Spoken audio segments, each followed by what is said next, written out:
श्रीगणेशाय नमः। अथ श्री एकादशमुखी हनुमत्कवच। लोपामुद्रा उवाच कुम्भोद्भवदया सिन्धो श्रुतं हनुमतः परं यन्त्रमन्त्रादिकं सर्वं त्वन्मुखोदीरितं मया। दयां कुरु मयि प्राण नाथ वेदितुमुत्सहे। कवचं वायुपुत्रस्य एकादशमुखात्मनः। इत्येवं वचनं श्रुत्वा प्रियायाः प्रश्रयान्वितं वक्तुं प्रचक्रमे तत्र लोपामुद्रां प्रति प्रभुः। अगस्त्य उवाच नमस्कृत्वा रामदूतां हनुमन्तं महामतिं। ब्रह्म प्रोक्तं तु कवचं शृणु सुन्दरि सादरं। सनन्दनाय सुमुहत् चतुराननभासितं कवचं कामदं दिव्यं रक्षः कुलनिबर्हणं। सर्वसम्पत्प्रदं पुण्यं मर्त्यानां मधुरस्वरे। ॐ अस्य श्रीकवचस्य एकादशवक्त्रस्य धीमतः हनुमतस्तुतिमन्त्रस्य सनन्दन ऋषिः स्मृतः। प्रसन्नात्मा हनूमाश्च देवता परिकीर्तिता। छन्दोनुष्टुप्समाख्यातं बीजं वायुसुतस्तथा। मुख्यः प्राणः शक्तिरिति विनियोगः प्रकीर्तितः। सर्वकामार्थसिद्ध्यर्थं जप एवमुदीरयेत्। ॐ स्फ्रे बीजं शक्तिधृक् पातु शिरो मे पवनात्मजः। क्रौं बीजात्मा नयनयोः पातु मां वानरेश्वरः। क्षं बीजरूपः कर्णौ मे सीताशोकविनाशनः। ग्लौं बीजवाच्यो नासां मे लक्ष्मणप्राणदायकः। वं बीजार्थश्च कण्ठं मे पातु चाक्षयकारकः। ऐं बीजवाच्यो हृदयं पातु मे कपिनायकः। वं बीजकीर्तितः पातु बाहु मे चाञ्जनीसुतः। ह्रां बीजो राक्षसेन्द्रस्य दर्पः पातु चोदरम्। ह्रसौ बीजमयो मध्यं पातु लङ्काविदाहकः। ह्रीं बीजधरः पातु गुह्यं देवेन्द्रवन्दितः। रं बीजात्मा सदा पातु चोरुवार्धिलङ्घनः। सुग्रीवसचिवः पातु जानुनी मे मनोजवः। पादौ पादतले पातु द्रोणाचलधरो हरिः। आपादमस्तकं पातु रामदूतो महाबलः। पूर्वे वानरवक्त्रो माम् आग्नेयां क्षत्रियान्तकृत्। दक्षिणे नारसिंहस्तु नैऋत्यां गणनायकः। वारुण्यां दिशि मां व्यात् खगवक्त्रो हरीश्वरः। वायव्यां भैरवमुखः कौबेर्यां पातु मां सदा। क्रोडास्यः पातु मां नित्यम् ऐशान्यां रुद्ररूपधृक्। ऊर्ध्वं हयाननः पातु गुह्याधः सुमुखस्तथा। रामास्यः पातु सर्वत्र सौम्यरूपो महाभुजः इत्येवं रामदूतस्य कवचं यः पठेत् सदा एकादशमुखस्यैतत् गोप्यं वै कीर्तितं मया रक्षोघ्नं कामदं सौम्यं सर्वसम्पद्विधायकं पुत्रदं धनदं चोग्र शत्रुसंघविमर्दनं स्वर्गापवर्गं दिव्यं चिन्तितार्थप्रदं शुभम् एतत् कवचमज्ञात्वा मन्त्रसिद्धिर्न जायते 40 पठेच्छुद्धात्मको नरः एकवारं पठेन्नित्यं कवचं सिद्धिदं पुमान् द्विवारं वा त्रिवारं वा पठन्नायुष्यमाप्नुयात् क्रमादेकादशादेवम् आवर्तन जपात् सुधिः वर्षान्ते दर्शनं साक्षात् लभते नात्र संशयः यं यं चिन्तयते चार्थं तं तं प्राप्नोति पूरुषः ब्रह्मोदीरितमेतद्धि तवाग्रे कथितं महत् इत्येवमुक्त्वा वचनं महर्षिस्तूष्णीं बभूवेन्दुमुखीं निरीक्ष्य संहृष्टचित्तापि तदा तदीय पादो ननामातिमुदा स्वभर्तुः श्रीहनुमद्देवार्पणमस्तु कुम्भोद्भवदया सिन्धो श्रुतं हनुमतः परं यन्त्रमन्त्रादिकं सर्वं त्वन्मुखोदीरितं मया दयां कुरु मयि प्राण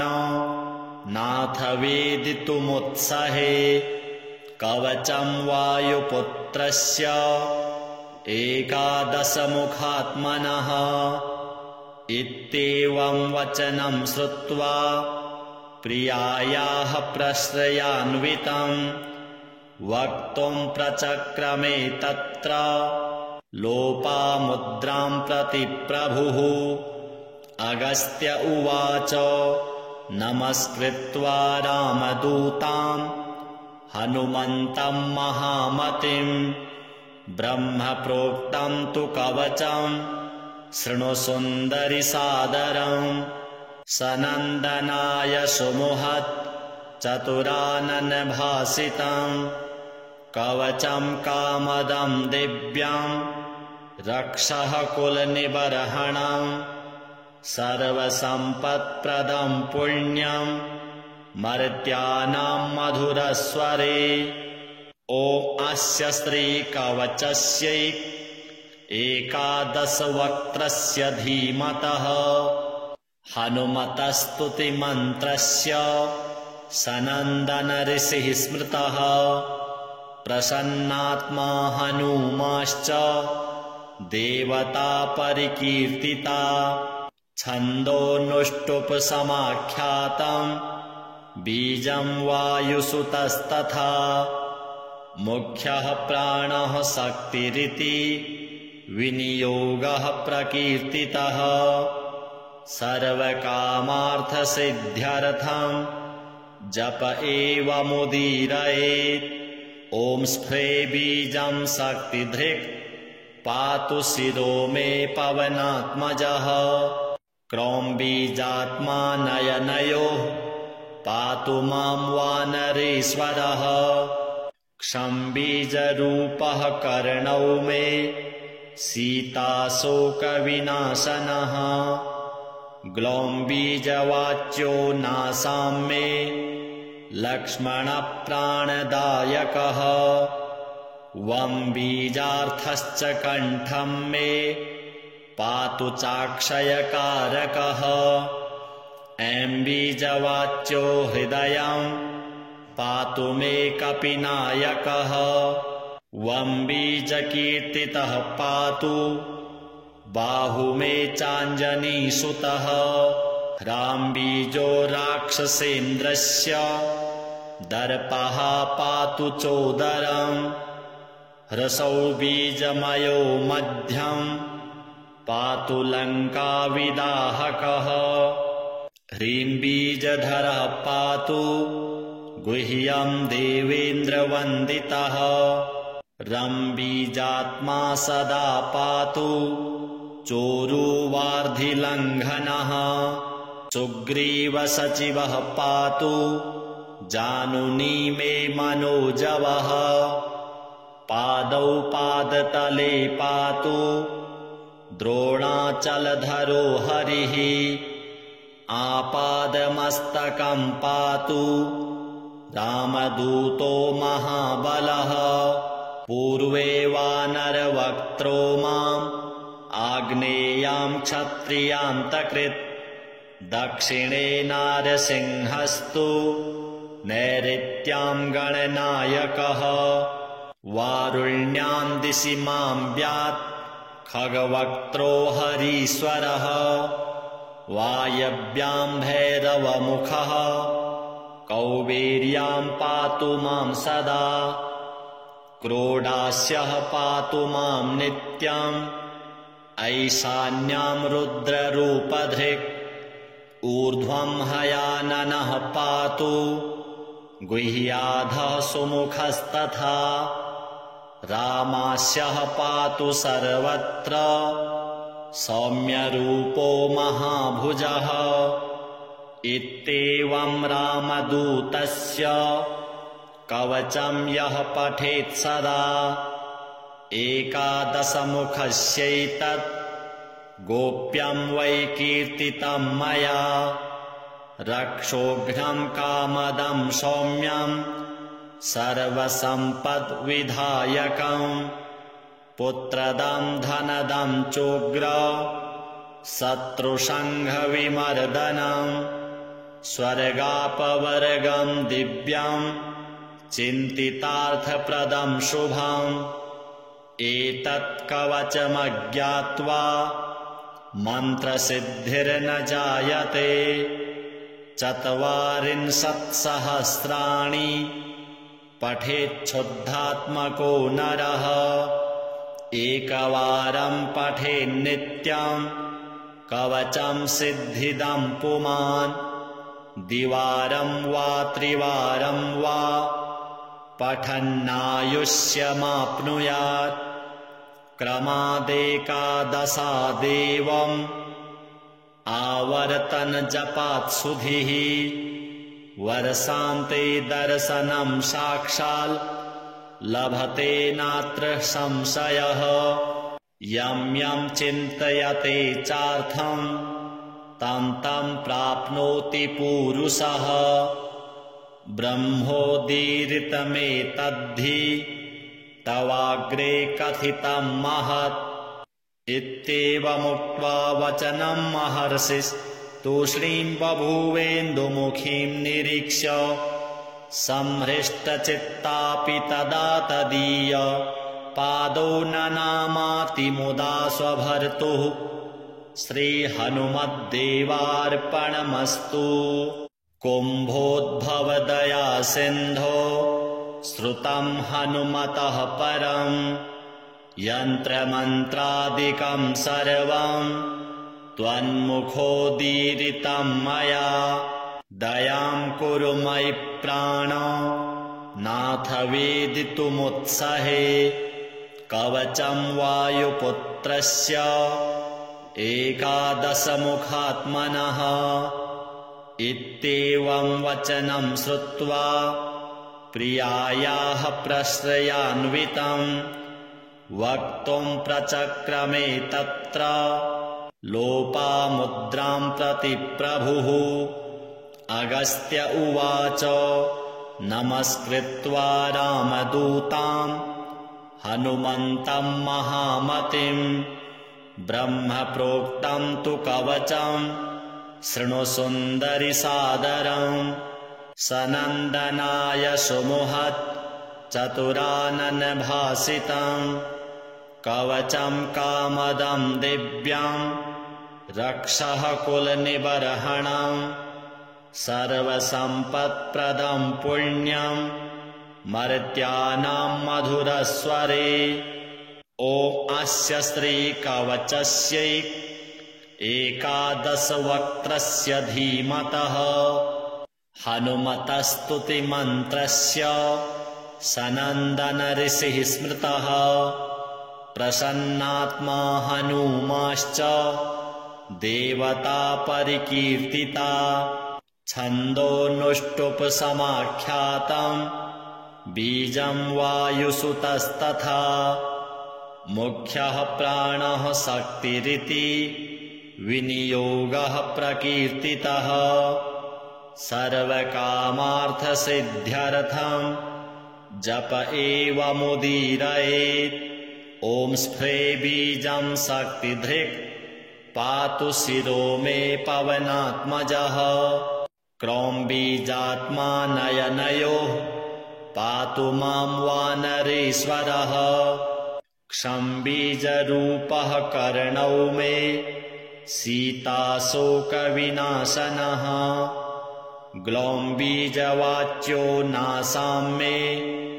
लक्ष्मणप्राणदायकः वं बीजार्थश्च कण्ठं मे पातु चाक्षयकारकः ऐं बीजवाच्यो हृदयं पातु मे कपिनायकः वं बीजकीर्तितः पातु बाहु मे चाञ्जनीसुतः ह्रां बीजो राक्षसेन्द्रस्य दर्पः पातु चोदरं ह्रसौ बीजमयो मध्यं पातु लङ्काविदाहकः ह्रीं बीजधरः पातु गुह्यं देवेन्द्रवन्दितः रं बीजात्मा सदा पातु चोरुवार्धिलङ्घनः सुग्रीवसचिवः पातु जानुनी मे मनोजवः पादौ पादतले पातु द्रोणाचलधरो हरिः आपादमस्तकं पातु रामदूतो महाबलः पूर्वे वानरवक्त्रो माम् आग्नेयां क्षत्रियान्तकृत् दक्षिणे नारसिंहस्तु नैऋत्यां गणनायकः वारुण्यां दिशि मां व्यात् खगवक्त्रो हरीश्वरः वायव्यां भैरवमुखः कौबेर्यां पातु मां सदा क्रोडास्यः पातु मां नित्यम् ऐशान्यां रुद्ररूपधृक् ऊर्ध्वं हयाननः पातु गुह्याधः सुमुखस्तथा रामास्यः पातु सर्वत्र सौम्यरूपो महाभुजः इत्येवं रामदूतस्य कवचं यः पठेत् सदा एकादशमुखस्यैतत् गोप्यं वै कीर्तितं मया रक्षोघ्नं कामदं सौम्यं सर्वसम्पद्विधायकं पुत्रदं धनदं चोग्र शत्रुसंघविमर्दनं स्वर्गापवर्गं दिव्यं चिन्तितार्थप्रदं शुभम् एतत् कवचमज्ञात्वा मन्त्रसिद्धिर्न जायते 40 पठेच्छुद्धात्मको नरः एकवारं पठेन्नित्यं कवचं सिद्धिदं पुमान् द्विवारं वा त्रिवारं वा पठन्नायुष्यमाप्नुयात् क्रमादेकादशादेवम् आवर्तन जपात् सुधिः वर्षान्ते दर्शनं साक्षात् लभते नात्र संशयः यं यं चिन्तयते चार्थं तं तं प्राप्नोति पूरुषः ब्रह्मोदीरितमेतद्धि तवाग्रे कथितं महत् इत्येवमुक्त्वा वचनं महर्षिस्तूष्णीं बभूवेन्दुमुखीं निरीक्ष्य संहृष्टचित्तापि तदा तदीय पादौ ननामातिमुदा स्वभर्तुः श्रीहनुमद्देवार्पणमस्तु। कुम्भोद्भवदया सिन्धो श्रुतं हनुमतः परं यन्त्रमन्त्रादिकं सर्वं त्वन्मुखोदीरितं मया दयां कुरु मयि प्राणो नाथ वेदितुमुत्सहे कवचं वायुपुत्रस्य एकादशमुखात्मनः इत्येवं वचनं श्रुत्वा प्रियायाः प्रश्रयान्वितं वक्तुं प्रचक्रमे तत्र लोपामुद्रां प्रति प्रभुः अगस्त्य उवाच नमस्कृत्वा रामदूतां हनुमन्तं महामतिं ब्रह्मप्रोक्तं तु कवचं शृणु सुन्दरि सादरं सनन्दनाय सुमुहत् चतुराननभासितं कवचं कामदं दिव्यं रक्षः कुलनिबर्हणं सर्वसम्पत्प्रदं पुण्यं मर्त्यानां मधुरस्वरे ॐ अस्य श्रीकवचस्य एकादशवक्त्रस्य धीमतः हनुमतस्तुतिमन्त्रस्य सनन्दनऋषिः स्मृतः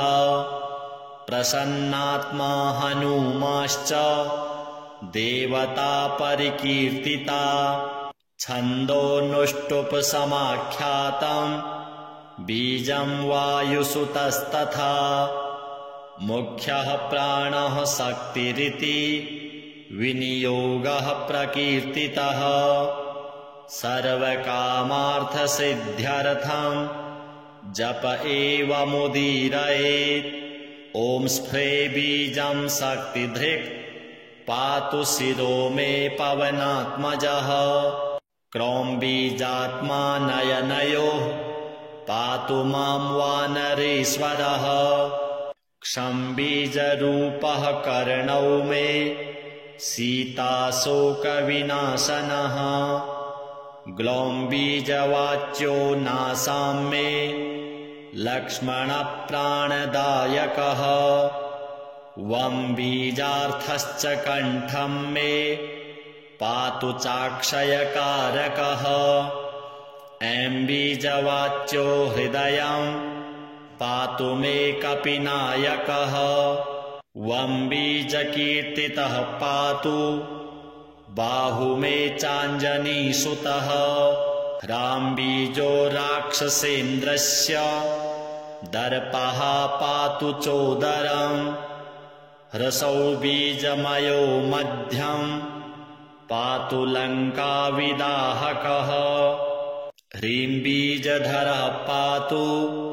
गुह्यं देवेन्द्रवन्दितः रं बीजात्मा सदा पातु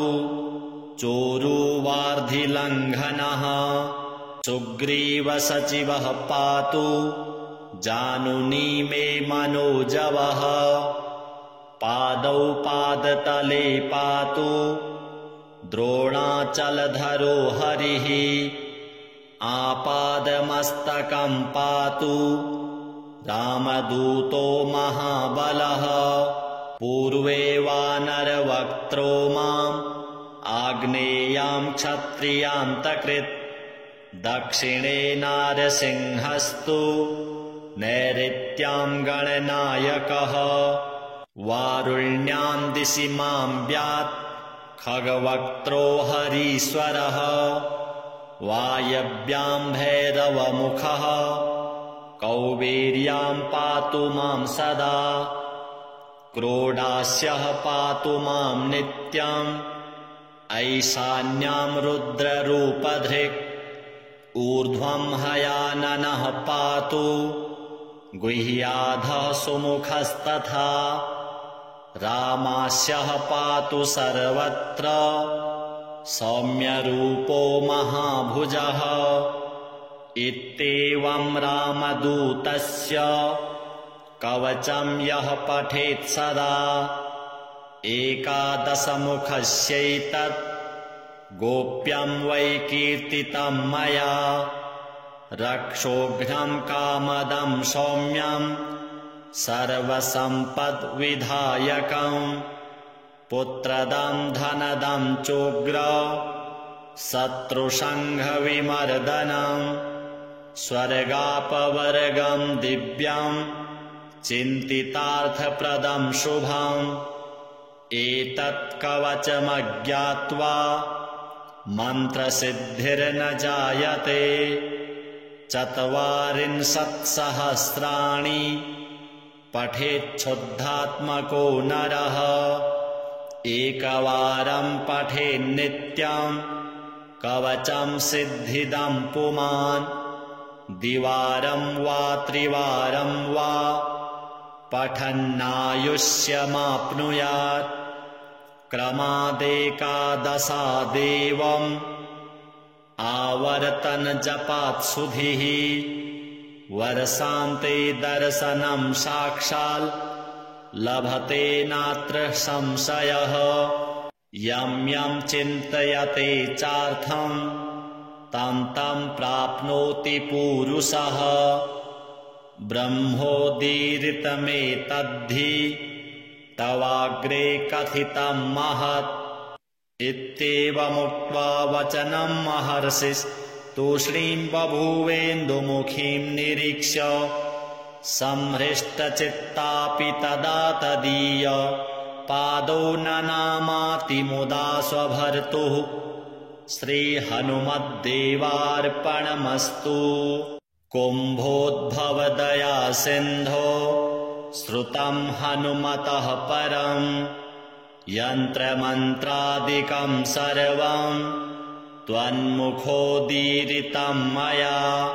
दयाम् कुरु मयि प्राण नाथ वेदितुमुत्सहे कवचम् वायुपुत्रस्य एकादशमुखात्मनः इत्येवम् वचनम् श्रुत्वा प्रियायाः प्रश्रयान्वितम् वक्तुम् प्रचक्रमे तत्र लोपामुद्राम् प्रति प्रभुः अगस्त्य उवाच नमस्कृत्वा रामदूताम् हनुमन्तम् महामतिम् ब्रह्म प्रोक्तम् तु कवचम् शृणु सुन्दरि सादरम् सनन्दनाय सुमुहत् चतुराननभासितम् कवचम् कामदम् दिव्यम्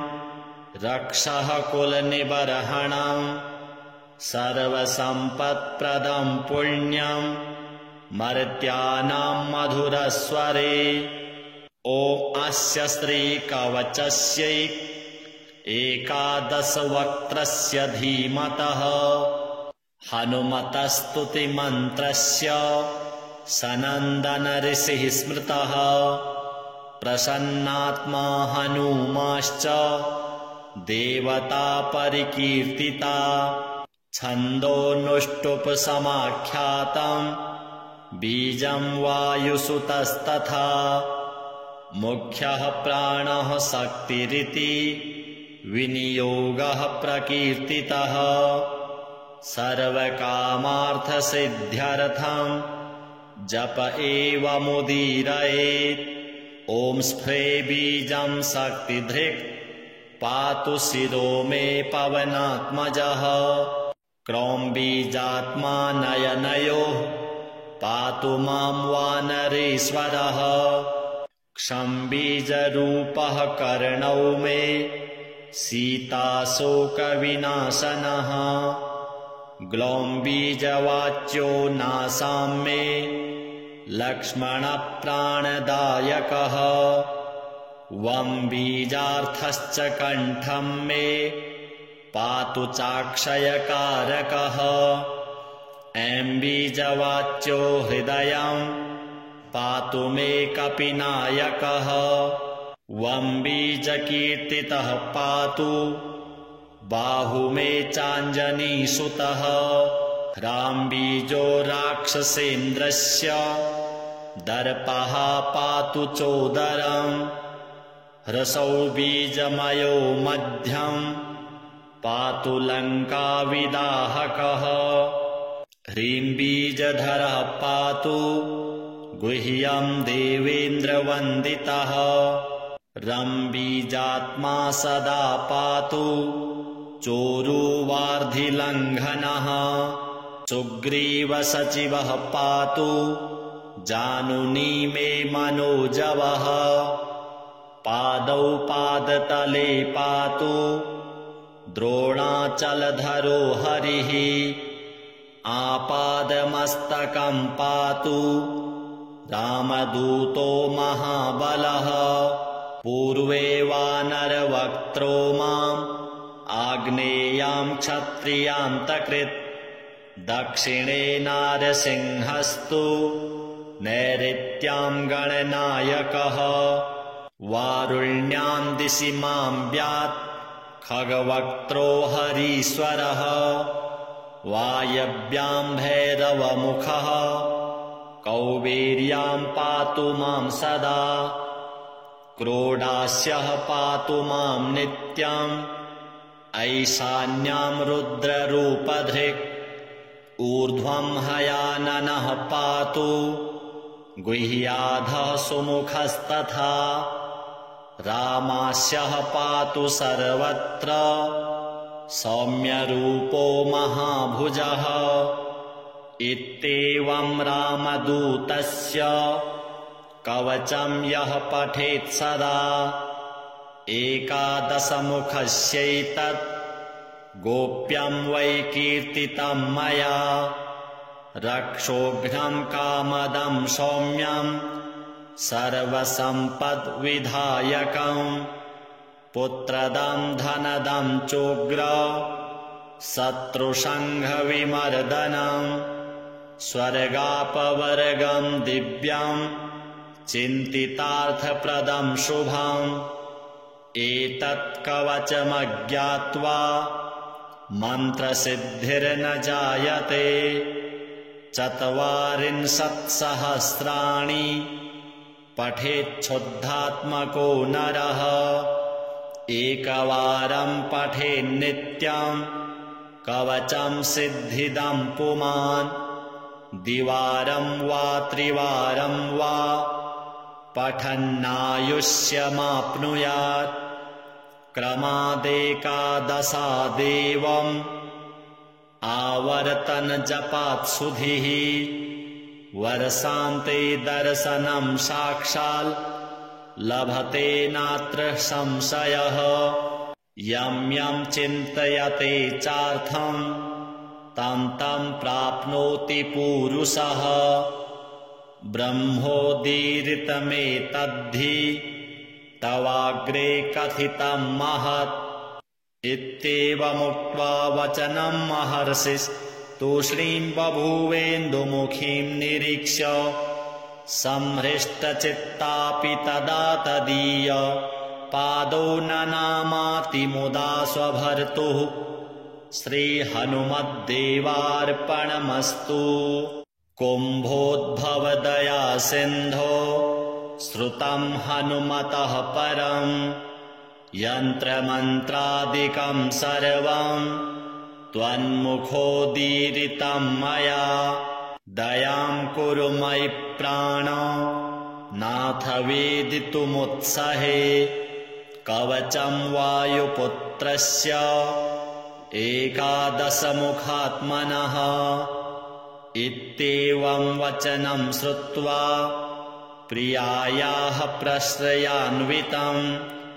वक्तुं प्रचक्रमे तत्र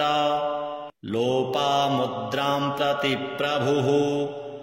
अगस्त्य उवाच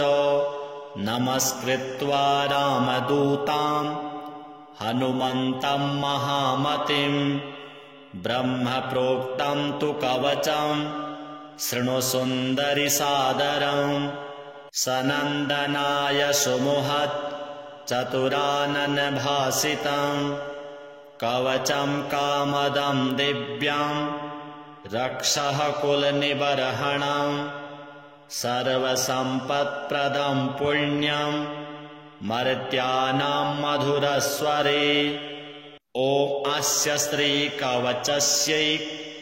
एकादशवक्त्रस्य धीमतः हनुमतस्तुतिमन्त्रस्य सनन्दन ऋषिः स्मृतः। प्रसन्नात्मा हनूमाश्च देवता परिकीर्तिता। छन्दोनुष्टुप्-समाख्यातं बीजं वायुसुतस्तथा। मुख्यः प्राणः शक्तिरिति विनियोगः प्रकीर्तितः। सर्वकामार्थसिद्ध्यर्थं जप एवमुदीरयेत्। ॐ स्फ्रे बीजं शक्तिधृक् पातु शिरो मे पवनात्मजः। क्रौं बीजात्मा नयनयोः पातु मां वानरेश्वरः। क्षं बीजरूपः कर्णौ मे सीताशोकविनाशनः। ग्लौं बीजवाच्यो नासां मे लक्ष्मणप्राणदायकः। वं बीजार्थश्च कण्ठं मे पातु चाक्षयकारकः। ऐं बीजवाच्यो हृदयं पातु मे कपिनायकः। वं बीजकीर्तितः पातु बाहु मे चाञ्जनीसुतः। ह्रां बीजो राक्षसेन्द्रस्य दर्पः पातु चोदरम्। ह्रसौ बीजमयो मध्यं पातु लङ्काविदाहकः। ह्रीं बीजधरः पातु गुह्यं देवेन्द्रवन्दितः। रं बीजात्मा सदा पातु चोरुवार्धिलङ्घनः। सुग्रीवसचिवः पातु जानुनी मे मनोजवः। पादौ पादतले पातु द्रोणाचलधरो हरिः। आपादमस्तकं पातु रामदूतो महाबलः। पूर्वे वानरवक्त्रो माम् आग्नेयां क्षत्रियान्तकृत्। दक्षिणे नारसिंहस्तु नैऋत्यां गणनायकः। वारुण्यां दिशि मां व्यात् खगवक्त्रो हरीश्वरः। वायव्यां भैरवमुखः कौबेर्यां पातु मां सदा। क्रोडास्यः पातु मां नित्यम् ऐशान्यां रुद्ररूपधृक्। ऊर्ध्वं हयाननः पातु गुह्याधः सुमुखस्तथा। रामास्यः पातु सर्वत्र सौम्यरूपो महाभुजः। इत्येवं रामदूतस्य कवचं यः पठेत् सदा एकादशमुखस्यैतत् गोप्यं वै कीर्तितं मया। रक्षोघ्नं कामदं सौम्यं सर्वसम्पद्विधायकं पुत्रदं धनदं चोग्र शत्रुसंघविमर्दनं। स्वर्गापवर्गं दिव्यं चिन्तितार्थप्रदं शुभम्। एतत् कवचमज्ञात्वा मन्त्रसिद्धिर्न जायते। 44 सहस्राणि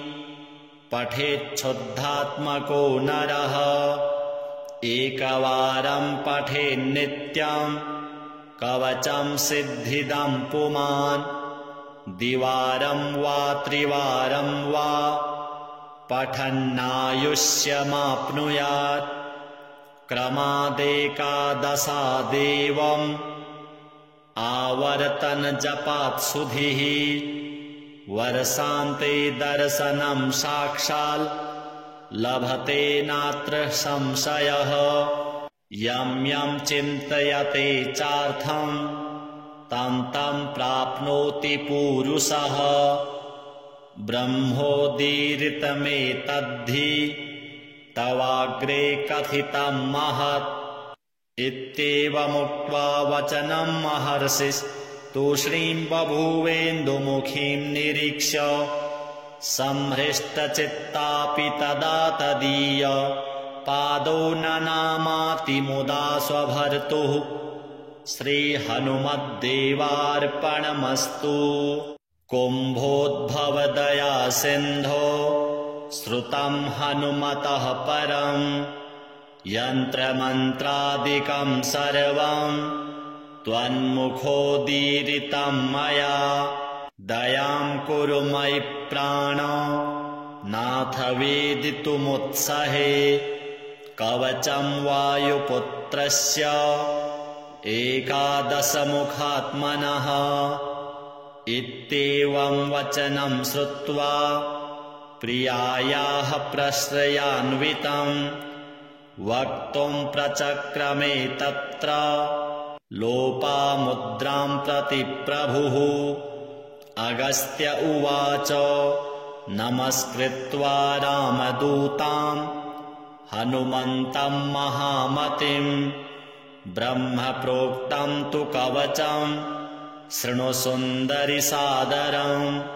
सनन्दनाय सुमुहत् चतुराननभासितं कवचं कामदं दिव्यं रक्षः कुलनिबर्हणं सर्वसम्पत्प्रदं पुण्यं मर्त्यानां मधुरस्वरे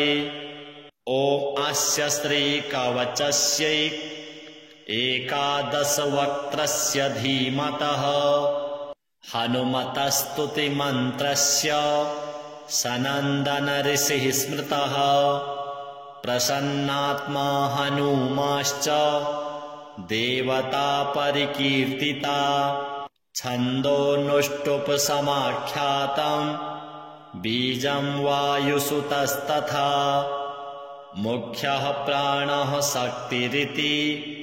विनियोगः प्रकीर्तितः सर्वकामार्थसिद्ध्यर्थं जप एवमुदीरयेत् ॐ स्फ्रे बीजं शक्तिधृक् पातु शिरो मे पवनात्मजः क्रौं बीजात्मा नयनयोः पातु मां वानरेश्वरः क्षं बीजरूपः कर्णौ मे सीताशोकविनाशनः ग्लौं बीजवाच्यो नासां मे लक्ष्मणप्राणदायकः वं बीजार्थश्च कण्ठं मे पातु चाक्षयकारकः ऐं बीजवाच्यो हृदयं पातु मे कपिनायकः वं बीजकीर्तितः पातु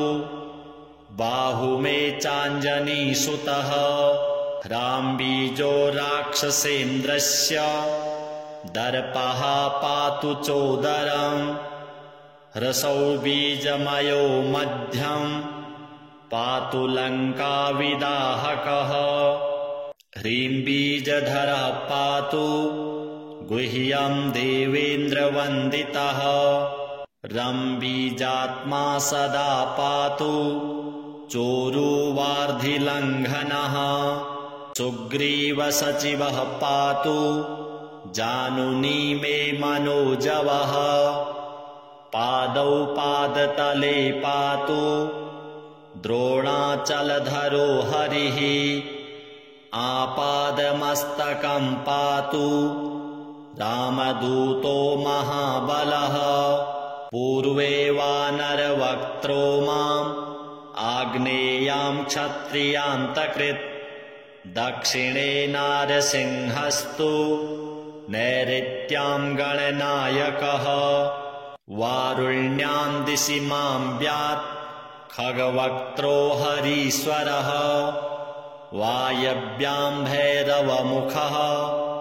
कौबेर्यां पातु मां सदा क्रोडास्यः पातु मां नित्यम् ऐशान्यां रुद्ररूपधृक् ऊर्ध्वं हयाननः पातु गुह्याधः सुमुखस्तथा रामास्यः पातु सर्वत्र सौम्यरूपो महाभुजः इत्येवं रामदूतस्य कवचं यः पठेत् सदा एकादशमुखस्यैतत् गोप्यं वै कीर्तितं मया रक्षोघ्नं कामदं सौम्यं सर्वसम्पद्विधायकं पुत्रदं धनदं चोग्र शत्रुसंघविमर्दनं स्वर्गापवर्गं दिव्यं चिन्तितार्थप्रदं शुभम् एतत् कवचमज्ञात्वा मन्त्रसिद्धिर्न जायते 40 पठेच्छुद्धात्मको नरः एकवारं पठेन्नित्यं कवचं सिद्धिदं पुमान् द्विवारं वा त्रिवारं वा पठन्नायुष्यमाप्नुयात् क्रमादेकादशादेवम् आवर्तनजपात् सुधिः वर्षान्ते दर्शनं साक्षात् लभते नात्र संशयः यं यं चिन्तयते चार्थं तं तं प्राप्नोति पूरुषः ब्रह्मोदीरितमेतद्धि तवाग्रे कथितं महत् इत्येवमुक्त्वा वचनं महर्षिस्तूष्णीं बभूवेन्दुमुखीं निरीक्ष्य संहृष्टचित्तापि तदा तदीय पादौ ननामातिमुदा स्वभर्तुः श्रीहनुमद्देवार्पणमस्तु। कुम्भोद्भवदया सिन्धो श्रुतं हनुमतः परम् यन्त्रमन्त्रादिकं सर्वं त्वन्मुखोदीरितं मया दयां कुरु मयि प्राण नाथ वेदितुमुत्सहे कवचं वायुपुत्रस्य 11मुखात्मनः इत्येवं वचनं श्रुत्वा प्रियायाः प्रश्रयान्वितं वक्तुं प्रचक्रमे तत्र लोपामुद्रां प्रति प्रभुः अगस्त्य उवाच नमस्कृत्वा रामदूतां हनुमन्तं महामतिं ब्रह्मप्रोक्तं तु कवचं शृणु सुन्दरि सादरं सनन्दनाय सुमुहत् चतुराननभासितं कवचं कामदं दिव्यं रक्षः कुलनिबर्हणं सर्वसम्पत्प्रदं पुण्यं मर्त्यानां मधुरस्वरे ॐ अस्य श्रीकवचस्य 11वक्त्रस्य धीमतः हनुमतस्तुतिमन्त्रस्य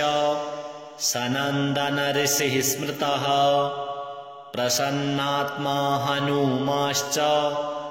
देवता परिकीर्तिता छन्दोनुष्टुप् बीजं वायुसुतस्तथा मुख्यः प्राणः शक्तिरिति विनियोगः प्रकीर्तितः सर्वकामार्थसिद्ध्यर्थं जप एव मुदीरयेत्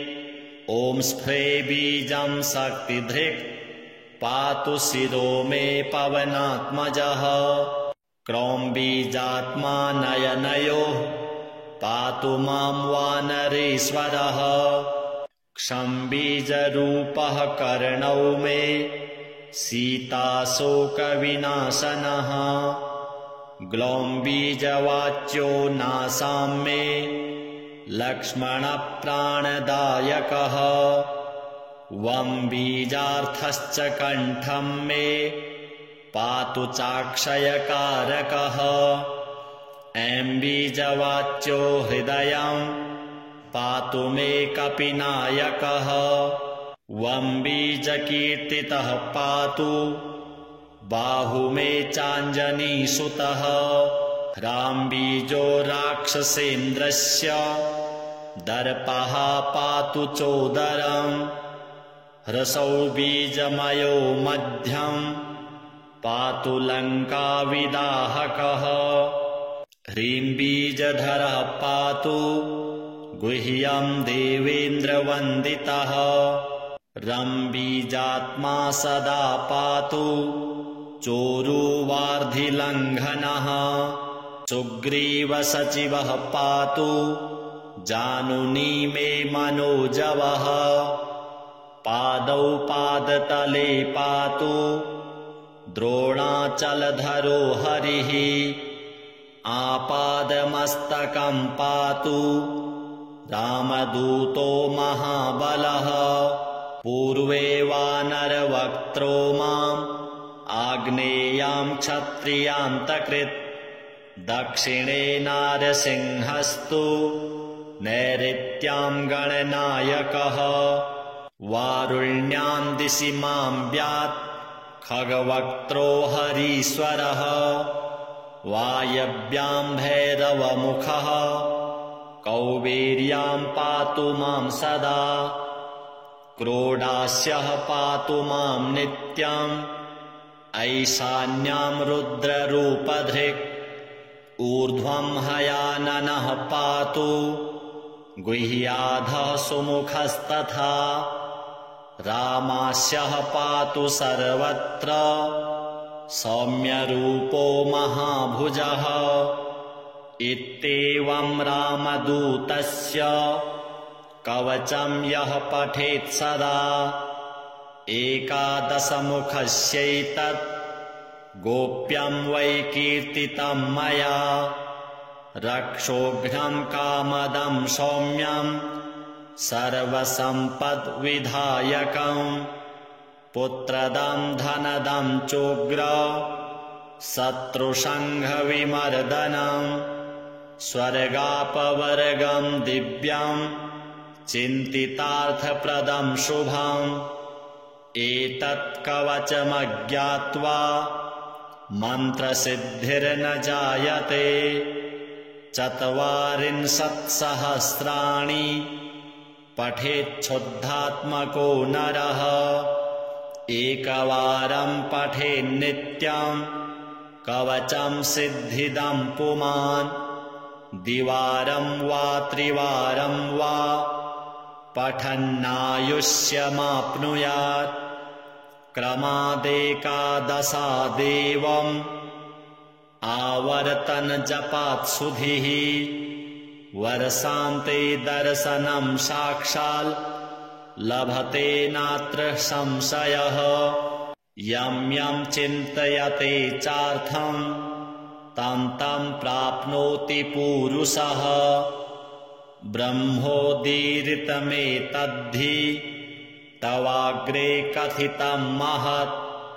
इत्येवमुक्त्वा वचनं महर्षिस्तूष्णीं बभूवेन्दुमुखीं निरीक्ष्य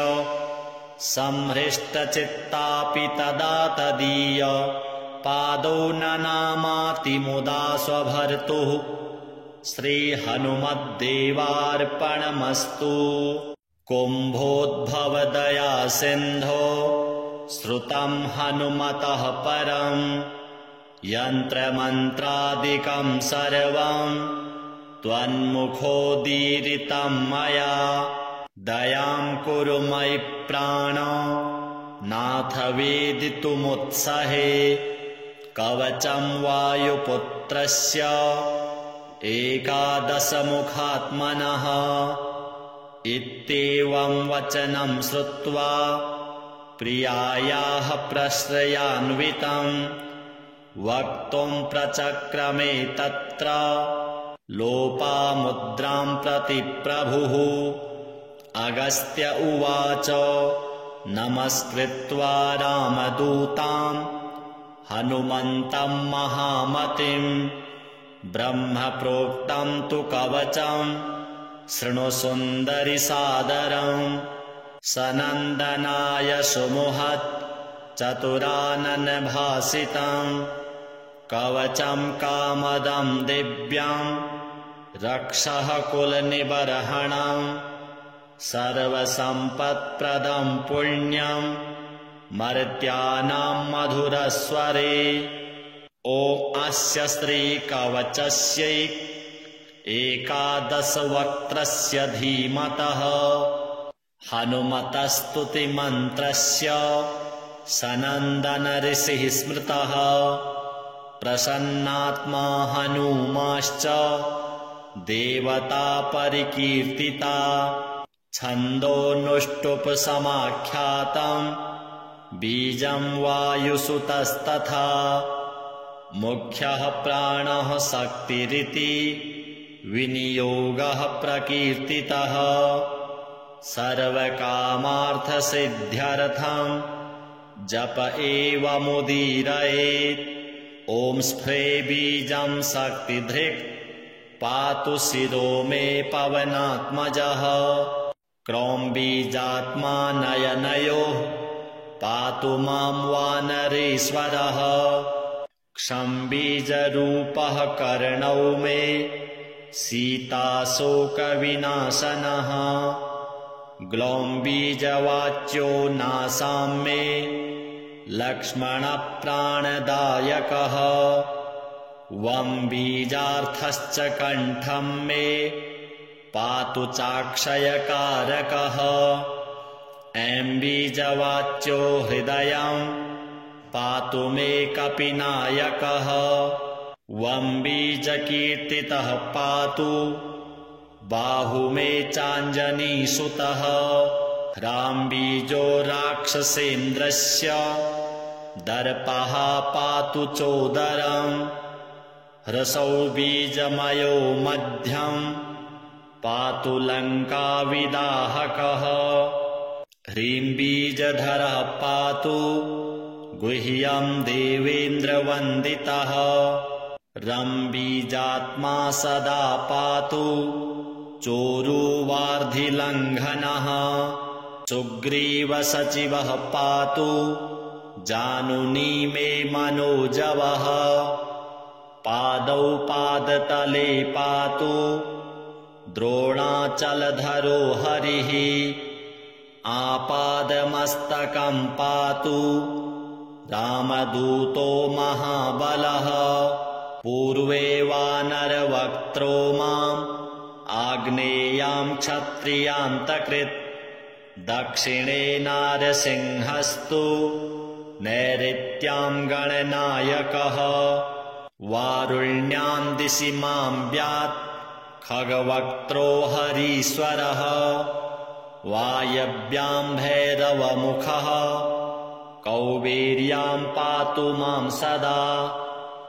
क्रोडास्यः पातु मां नित्यम्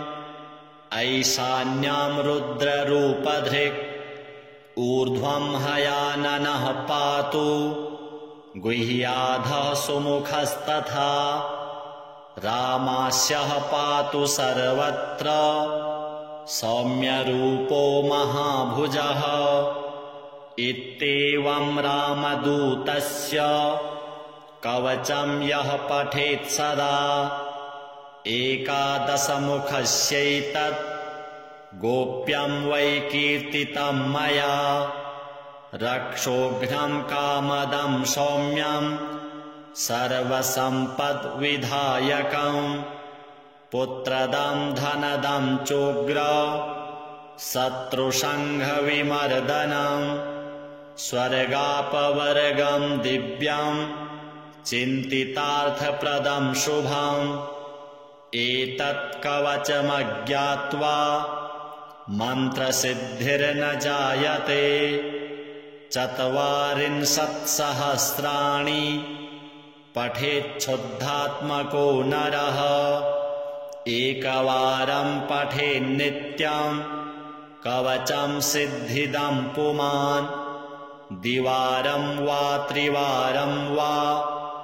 पठन्नायुष्यमाप्नुयात् क्रमादेकादशादेवम् आवर्तनजपात् सुधिः वर्षान्ते दर्शनं साक्षात् लभते नात्र संशयः यं यं चिन्तयते चार्थं तं तं प्राप्नोति पूरुषः ब्रह्मोदीरितमेतद्धि तवाग्रे कथितं महत् इत्येवमुक्त्वा वचनं महर्षिस्तूष्णीं बभूवेन्दुमुखीं निरीक्ष्य संहृष्टचित्तापि तदा तदीय पादौ ननामाति मुदा स्वभर्तुः श्रीहनुमद्देवार्पणमस्तु। कुम्भोद्भवदया सिन्धो श्रुतं हनुमतः परं यन्त्रमन्त्रादिकं सर्वं त्वन्मुखोदीरितं मया दयां कुरु मयि प्राण नाथ वेदितुमुत्सहे कवचं वायुपुत्रस्य 11मुखात्मनः इत्येवं वचनं श्रुत्वा प्रियायाः प्रश्रयान्वितं वक्तुं प्रचक्रमे तत्र लोपामुद्रां प्रति प्रभुः अगस्त्य उवाच नमस्कृत्वा रामदूतां हनुमन्तं महामतिं ब्रह्मप्रोक्तं तु कवचं शृणु सुन्दरि सादरम् सनन्दनाय सुमुहत् चतुराननभासितं कवचं कामदं दिव्यं रक्षः कुलनिबर्हणं सर्वसम्पत्प्रदं पुण्यं मर्त्यानां मधुरस्वरे ॐ अस्य श्रीकवचस्यै 11वक्त्रस्य धीमतः हनुमतस्तुतिमन्त्रस्य सनन्दन ऋषिः स्मृतः प्रसन्नात्मा हनूमाश्च देवता परिकीर्तिता छन्दोनुष्टुप्समाख्यातं बीजं वायुसुतस्तथा मुख्यः प्राणः शक्तिरिति विनियोगः प्रकीर्तितः सर्वकामार्थसिद्ध्यर्थं जप एवमुदीरयेत् ॐ स्फ्रे बीजं शक्तिधृक् पातु शिरो मे पवनात्मजः क्रौं बीजात्मा नयनयोः पातु मां वानरेश्वरः क्षं बीजरूपः कर्णौ मे सीताशोकविनाशनः ग्लौं बीजवाच्यो नासां मे लक्ष्मणप्राणदायकः वं बीजार्थश्च कण्ठं मे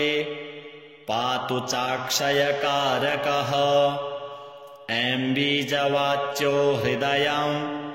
पातु मे कपिनायकः वं बीजकीर्तितः पातु बाहु मे चाञ्जनीसुतः ह्रां बीजो राक्षसेन्द्रस्य दर्पः पातु चोदरम् ह्रसौ बीजमयो मध्यं पातु लङ्काविदाहकः ह्रीं बीजधरः पातु गुह्यं देवेन्द्रवन्दितः रं बीजात्मा सदा पातु चोरुवार्धिलङ्घनः सुग्रीवसचिवः पातु जानुनी मे मनोजवः पादौ पादतले पातु द्रोणाचलधरो हरिः आपादमस्तकं पातु रामदूतो महाबलः पूर्वे वानरवक्त्रो माम् आग्नेयां क्षत्रियान्तकृत् दक्षिणे नारसिंहस्तु नैऋत्यां गणनायकः वारुण्यां दिशि मां व्यात् खगवक्त्रो हरीश्वरः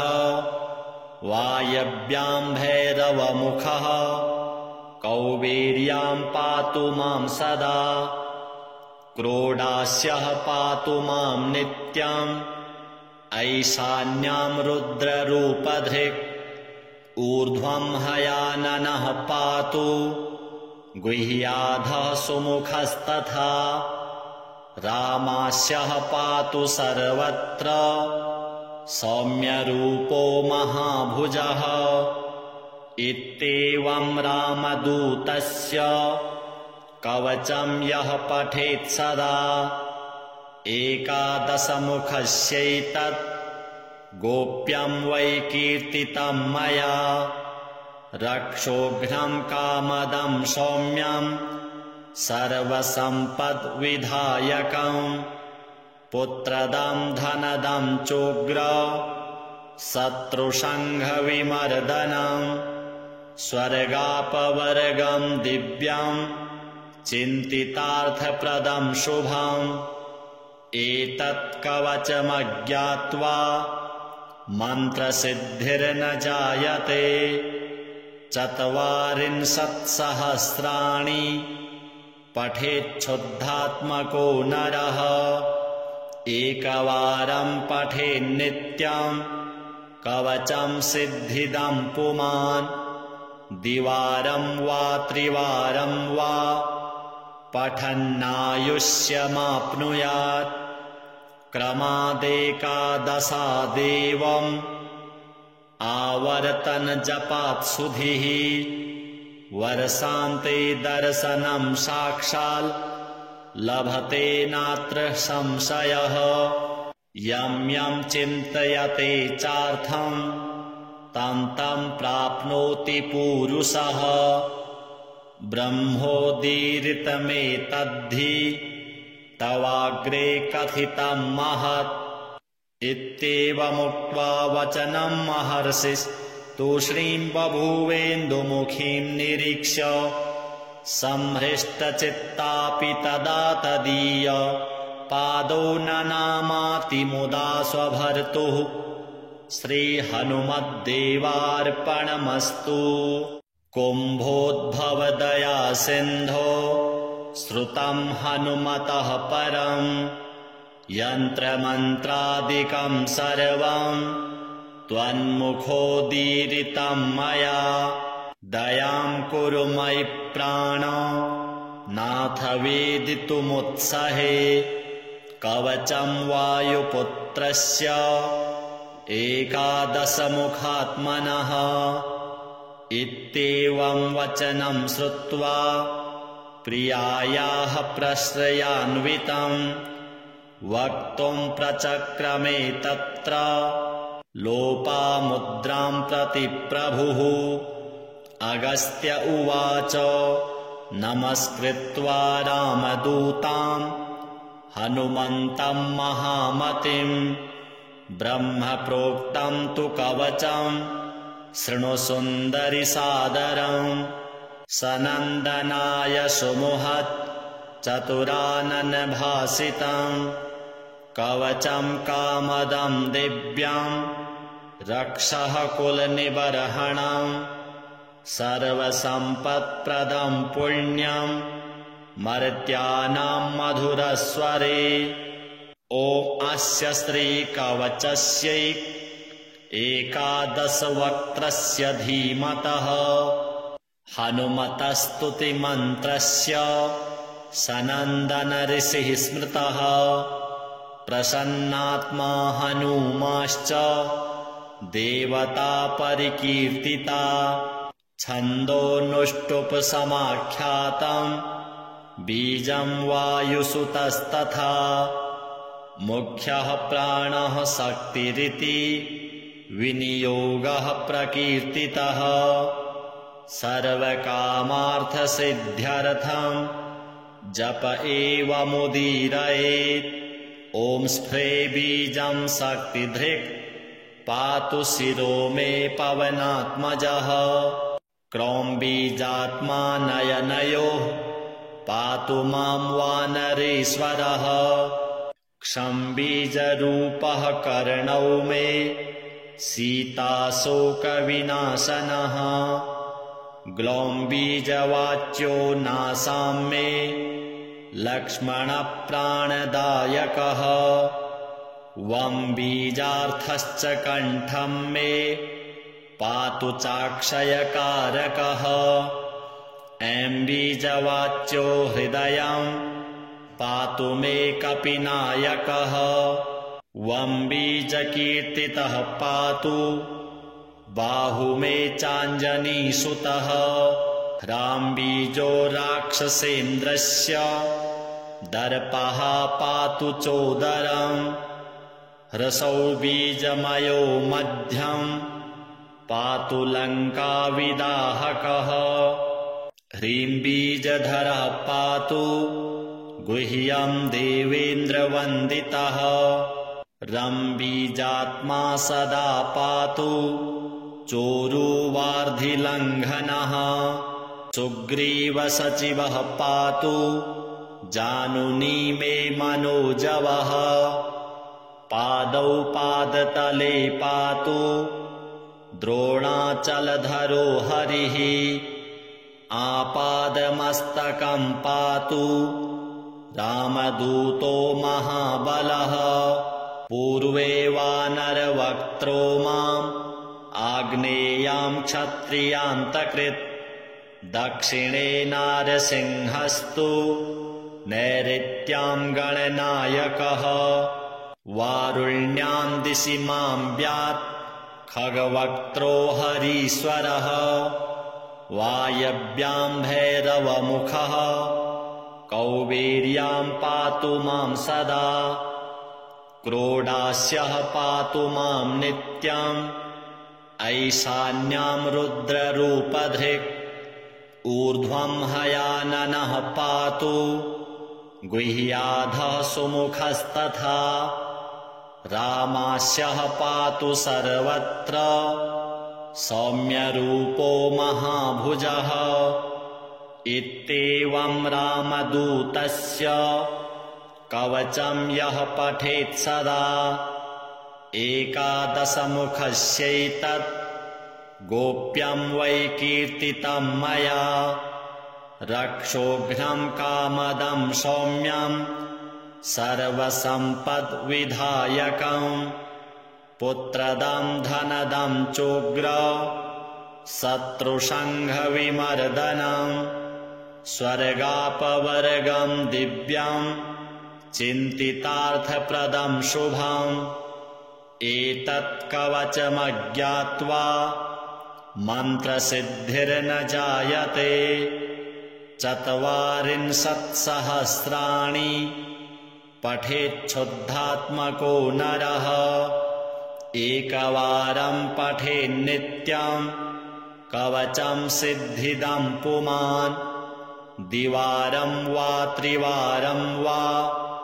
पठन्नायुष्यमाप्नुयात् क्रमादेकादशादेवम् आवर्तनजपात् सुधिः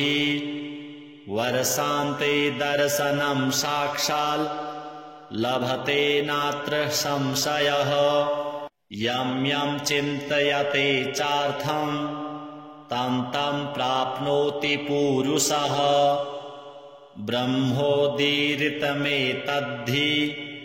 तवाग्रे कथितं महत् इत्येवमुक्त्वा वचनं महर्षिः तूष्णीं बभूवेन्दुमुखीं निरीक्ष्य संहृष्टचित्तापि तदा तदीय पादौ ननामातिमुदा स्वभर्तुः श्रीहनुमद्देवार्पणमस्तु।